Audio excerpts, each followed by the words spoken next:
Fly நான் நிறைய பேர் நம்மக்கிட்ட கேட்டிருந்தாங்க இக்கானமி ஏசி கோச் காட்டுங்க எப்படி இருக்குன்ட்டு. ஸோ இக்கானமி ஏசி கோச் பார்த்திங்கன்னா எப்படி இருக்குன்னா இப்படி தான் மக்களே இருக்கும். ஸோ இப்போ பார்த்திங்கன்னா இப்போ தான் பெட் அரேஞ்ச் பண்ணிகிட்ருக்காங்க. இங்கே பாருங்கள், மறுபடியும் எல்லாத்தையும் எடுத்து பேக் பண்ணிவிடுவாங்க மக்களே. இது உங்களுக்கு தேர்ட் ஏசி மாதிரியே இருக்காது மக்களே. சீட் பாருங்களேன், சின்னதாக இருக்கும்.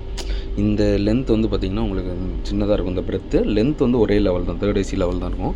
இந்த பிரெத்து சின்னதாக இருக்கும். அது போக ஸ்டடி லேம்ப் கொடுத்துருப்பாங்க உங்களுக்கு. சார்ஜர் ஆஸ் யூஷுவல் உங்களுக்கு சார்ஜர் கொடுத்துருப்பாங்க. மற்றபடி ஆஸ் யூஷுவல் மிடில் சீட்டு தான் மக்களே. பாருங்கள், மிடில் சீட்டும் அப்படி தான் இருக்கும். ரொம்ப ரொம்ப அன்கம்ஃபர்டபுள் தான் மக்களே. ஏன்னா உங்களுக்கு ரொம்ப அந்த பிரெத் இல்லாதனால உங்களுக்கு அன்கம்ஃபர்டபுளாக தான் இருக்கும். எனக்கு தெரிஞ்சதில் சைட் லோயர் கொஞ்சம் பெஸ்ட்டாக இருக்கும். பாருங்களேன், சைட் லோயரு. ஏன்னா சைட் லோயர் தான் கொஞ்சம் அந்த பிரெத் அகலமாக இருக்குது. மற்றபடி எல்லாமே உங்களுக்கு கொஞ்சம் அன்கம்ஃபர்டபுள் மாதிரி தான் மக்களே. ஸோ ஏறுறதுக்கு பார்த்திங்கன்னா படிலாம் கொடுத்துருப்பாங்க. ஸோ இதுதான் மக்களே தேர்ட் ஏசி இக்கானமி கோச்சு. நிறைய பேர் கேட்டிருந்தீங்க நம்மக்கிட்ட. ஸோ இதுதான் அதனுடைய ஃபுல் இன்டீரியர். இப்படி தான் இருக்கும் மக்களே. எல்லா இடத்துலையும் ஸ்டடி லேம்ப் கொடுத்துருப்பாங்க.